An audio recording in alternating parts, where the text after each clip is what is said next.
vrai que vous dites que voilà, les matchs il n'y a pas de match plus important, il est quand même un peu plus excitant celui-là. Ouais. Ah bon, pourquoi? Je sais pas. Non, c'est un match, c'est un nouveau match. C'est une très bonne équipe. Hein. C'est la seule, je crois, qui est encore invaincue dans ce championnat, si je dis pas de bêtises. Avec Bourg. Ouais, avec Bourg. Je suis sûr que Bourg, ils en ont pas perdu un. Non. Ah ouais. Donc pardon pour Bourg. Donc c'est une des deux équipes qui est invaincue. Assez logiquement par rapport au match que j'ai pu voir. Donc ils sont peut-être un peu moins spectaculaires en termes de résultats que Bourg qui marque beaucoup de buts, mais voilà, c'est une équipe qui joue bien, c'est une équipe solide, on sent qu'il y a des certitudes et je pense que leur parcours de fin de saison de l'année dernière leur fait aussi beaucoup de bien mentalement. On sent une solidité, on sent une équipe qui doute pas, qui est sûre de son football. Voilà, alors oui, excitant dans le sens où c'est un nouveau challenge face à un bon adversaire, et puis c'est bien de faire des matchs contre des bons adversaires. Voilà, et après, à nous de mettre en place ce qu'on sait faire, à nous de s'appuyer sur ce qu'on sait faire, à nous de faire, je dirais, abstraction aussi. C'est aussi important des fois de faire abstraction parfois des forces de l'adversaire pour se concentrer sur les nôtres et puis pouvoir faire le match qu'on a envie de faire avec nos qualités. Voilà, c'est le challenge et puis être capable aussi de faire sans John Goncalves et Ahmed Kachi qui sont malheureusement suspendus. Madien ne sera pas encore remis et puis voilà, donc il y a évidemment des absents qui comptent. Il y a Jacques Sioué qui s'est blessé à l'entraînement hier et qui malheureusement pourra certainement pas être là non plus. Mais c'est le lot de toutes les équipes. Au bout d'un moment, il y a les cartons qui rentrent en ligne de compte, les blessures aussi. Donc à nous de faire avec et puis aborder ce match à la fois humble mais confiant mais aussi très humble par rapport à la compétition que représente ce match-là. Ça reste quand même le premier choc de la saison, au moins d'un point de vue comptable, on va dire. Ouais, c'est deux équipes qui ont pris beaucoup de points jusque-là, puisqu'ils en ont pris 18, on en a 17. Voilà. On a coutume de dire que ce qui est pris n'est plus à prendre, et c'est vrai. Et c'est vrai qu'à partir de maintenant, pour ces équipes-là, chaque victoire fait que le nombre de points commence à devenir très intéressant. Voilà. Pour autant, à 17 points ou à 18 points, vous ne faites pas grand-chose dans ce championnat. Donc, il faut encore aller en chercher beaucoup pour tout au moins pouvoir rester à ce niveau-là. Et puis, une fois que vous les avez, vous pouvez commencer à respirer un petit peu. Donc, mais en attendant, il faut travailler, il faut de la sueur, il faut de l'implication. Et voilà, j'espère que les joueurs vont garder l'état d'esprit qu'ils affichent jusque-là. Ces dernières semaines, ça, que le calendrier faisait que vous avez des équipes qui étaient plus ou moins moribondes, pas forcément en pleine confiance. Là, ce ne sera pas le cas. Est-ce que ça change quelque chose pour vous dans l'approche moribonde, quand on jouait quand même à Saint-Brieuc qui restait sur 2 victoires de 1 contre le Red Star et Orléans, qui sont certes pas bien classés, mais qui sont pas quand même en début de saison programmés pour être là, et je pense pas qu'en fin de saison ils seront à ce niveau-là. Chambly, c'est quand même une équipe qui descend de Ligue 2. Oui, mais qui n'est pas forcément dans mais zone. Encore une fois, c'est ce championnat et puis les enseignements qu'on peut tirer en termes de points ou de classement pour ceux que ça intéresse. Aujourd'hui, on sait très bien que dans 5 journées, avec une équipe qui fait une série ne serait-ce que même de 3 victoires, et c'est complètement chamboulé. Je prends toujours cet exemple-là de Mathieu Chabert à Béziers, qui est monté avec Béziers en Ligue 2 et qui a 12 matchs de la fin avec 14 points de retard. Ouais, bien sûr. Donc, à l'instant T, quoi. À l'instant T, ouais.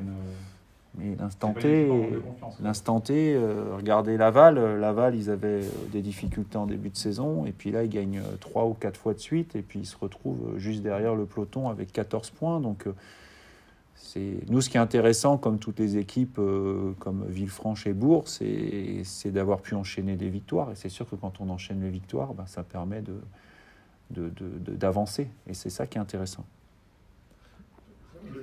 C'est une équipe qui ne prend pas beaucoup de buts, 2 simplement. Il faudra faire sauter le verrou.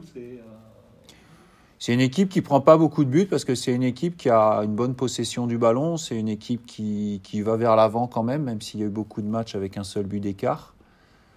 Mis à part le match contre Chambly, je crois, où ils ont gagné 3-0. Voilà, oui. Mais bon, quand vous jouez des équipes qui ont réussi à prendre beaucoup de points, ça signifie quand même qu'il y a des forces en présence. Donc, ouais, c'est excitant dans le sens où on joue encore une très bonne équipe. Et puis, ça nous permet aussi de s'évaluer. Voilà, ça sera la vérité d'un match, comme tous les matchs qu'on a pu gagner jusque-là. C'est pas qu'on est plus fort que l'adversaire, mais c'est la vérité d'un match. Et c'est pour ça qu'on se concentre, nous, exclusivement sur le match qui arrive, justement, parce qu'on sait très bien que tirer des conclusions sur ce qui peut se passer sur un match, quand on n'est pas encore, on n'a pas fini encore le premier tiers du championnat, c'est quand même... voilà, c'est significatif, mais pas assez pour commencer à tirer des conclusions.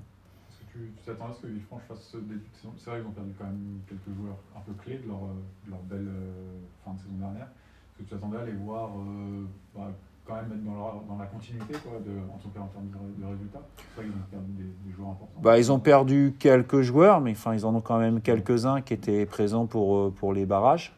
Voilà, quand vous prenez... même si ils auront Renaud suspendu qui a été expulsé, mais quand vous prenez ceux de derrière et que vous prenez ne serait-ce que Dabas devant ou des garçons comme Inja et au milieu, c'est quand même des garçons qui étaient là la saison passée. Donc c'est une aventure comme ça qui permet d'aller au barrage, surtout qu'ils sont allés au barrage, on va dire, grâce à une fin de saison exceptionnelle. Ça laisse évidemment, ça crée une dynamique, mais quelque part, nous aussi... peut-être un peu plus facile pour moi d'en parler parce que j'étais pas là, mais on bénéficie aussi d'une dynamique qui a su être créée la saison passée à partir du mois de janvier. Voilà, donc, mais c'est quand même une équipe qui est globalement pas si modifiée que ça par rapport à la saison passée. Des garçons comme Pagerie, Romani, Bonenfant, Injai, je veux dire, c'est des garçons qui étaient boués dans le but, c'est des garçons qui étaient là la saison passée. Donc voilà, ils sont dans une continuité, mais quand on voit la qualité collective de ce qu'ils font, c'est sûr qu'il y a une logique aussi. C'est vrai que c'était pas mal d'absents, les suspendus et quelques blessés. Est-ce que ça t'inquiète un peu en bout du match? Je préfère les avoir que ne pas les avoir. Maintenant, je sais très bien que dans un championnat, il y a des moments où, voilà, et on a ici essayé l'objectif, c'était de faire un groupe qui, certes, quand il est au complet, paraît presque un peu trop important parce qu'il y a des joueurs, comme je l'ai dit en début de saison souvent, qui sont dans la tribune avec l'équipe réserve et puis qui pourraient presque être titulaires. Bon, là, il se trouve que finalement, on se rend compte que quand on commence à avoir quelques pépins, quelques suspendus, c'est plus un groupe qui est si élargi que ça. Donc, c'est aussi l'homogénéité qu'il y a dans ce groupe qui doit, à un moment donné, faire notre force et permettre d'aborder les matchs, quels que soient les absents, avec les mêmes principes de jeu, des qualités parfois un peu différentes d'un joueur à l'autre, mais en tout cas sans que ça ne baisse de trop le niveau de jeu. Alors après, c'est toujours la compétition parfois qui manque à certains joueurs, mais justement, ça y est, on va rentrer dans une période où la Coupe de France arrive aussi, où il va y avoir des temps de jeu qui sont peut-être un peu plus distribués, et c'est bien parce que sur une saison, on a besoin d'avoir 16-17 joueurs qui sont du même niveau et qui permettent à l'équipe de continuer d'avancer. Sur ceux qui étaient un peu en reprise là, ces derniers temps, tu as des retours Pinto est de retour, Garbi est de retour également. Omar Ouad, ça va mieux aussi, il a pu s'entraîner aujourd'hui. Donc voilà, c'est aussi ça un groupe, c'est que des joueurs qui sont absents, à un moment donné, ils reviennent dans le circuit. Et c'est important pour nous, parce que c'est important aussi pour la cohésion de groupe, que d'avoir des gens qui sont à nouveau disponibles pour les 16. Bridge, il est enfin qualifié C'est en cours, il peut-être. Peut-être. C'est en cours, peut-être. D'accord. Voilà. Mais on s'approche là. Je pense que si ça ne l'était pas pour le match de lundi, probablement que ça pourrait l'être pour le match de Bastia-Borgo vendredi. Il y a Roger qui est parti là du coup Ouais. cette semaine, le choix de le libérer. Puis est-ce que c'est vrai que tu parles souvent que les départs pourraient provoquer éventuellement des arrivées. Est-ce que là ça peut être le cas sur ce poste-là ou du coup vous allez rester comme ça? Ça peut être le cas. Juste par rapport à Roger, on a estimé qu'en rapport du temps de jeu qui se dessinait pour lui plutôt faible, parce qu'il y a des joueurs qui, dans mon esprit, passaient avant, mais qu'en même temps, on est persuadé que le joueur a quand même un potentiel. En discutant avec lui, et on a pensé que c'était bien pour les deux parties qu'il soit dans un endroit où il avait peut-être plus de chances de jouer. On va garder un œil dessus pour voir quelles sont ses prestations. Et voilà, c'est vraiment donner du temps de jeu d'une autre manière à un joueur. Peut-être aussi que ça le libérera un petit peu de ne pas être ici et de découvrir un autre environnement, parce que parfois j'avais le sentiment qu'il n'était pas toujours assez libéré, et parfois c'est bien de voir un autre environnement pour se libérer et puis jouer à 100% de ses moyens. Voilà. Mais en tout cas, il n'est pas là, mais en même temps, il n'est plus là, mais en même temps, ça sera quand même un joueur qu'on continuera à surveiller. Et pour la deuxième question, à partir du moment où, c'est ce que je vous ai dit depuis un moment, à partir du moment où il y a quelqu'un qui part, on peut potentiellement prendre quelqu'un. On a des noms en tête, il y a des gens qui peut-être viendront nous rejoindre une semaine, 10 jours. Là, c'est un peu compliqué parce qu'on joue lundi et on rejoue vendredi, mais après le match de Bastia-Borgo, c'est possible qu'il y ait des gens qui nous rejoignent pour voir si ça peut être intéressant de les prendre. Il y a Arnold là qu'on voyait juste avant, le sentiment sur son début de saison. C'est vrai que c'est un joueur qui était notamment pour sa polyvalence, mais qui finalement jouait plus ou moins tout le temps depuis le début. Est-ce que tu pensais qu'il aurait peut-être tout de suite un rôle aussi important dans l'équipe? Arnold, il a cette force-là, c'est-à-dire qu'il travaille tout le temps, qu'il joue pas, il est toujours d'humeur égale. Ça n'empêche pas d'être déçu quand il joue pas, mais en tout cas, il est toujours d'humeur égale, il est toujours là à travailler, et quelque part, c'est le parfait exemple du type de joueur qu'on doit avoir, je pense, dans un club comme le nôtre, et pour aborder ce championnat-là, c'est-à-dire que à partir du moment où on fait l'appel à lui, il est prêt. Alors il a cette polyvalence qui lui permet de jouer à différents postes aussi. Donc quelque part, c'est le joueur idéal aussi qu'on peut mettre sur le banc, parce qu'on n'est que 16. Donc c'est vrai que c'est bien d'avoir des gens polyvalents. Mais à partir du moment où il a joué, il a su aussi saisir sa chance. Il y a une concurrence à tous les postes qu'il peut occuper, que ce soit latéral droit ou au milieu.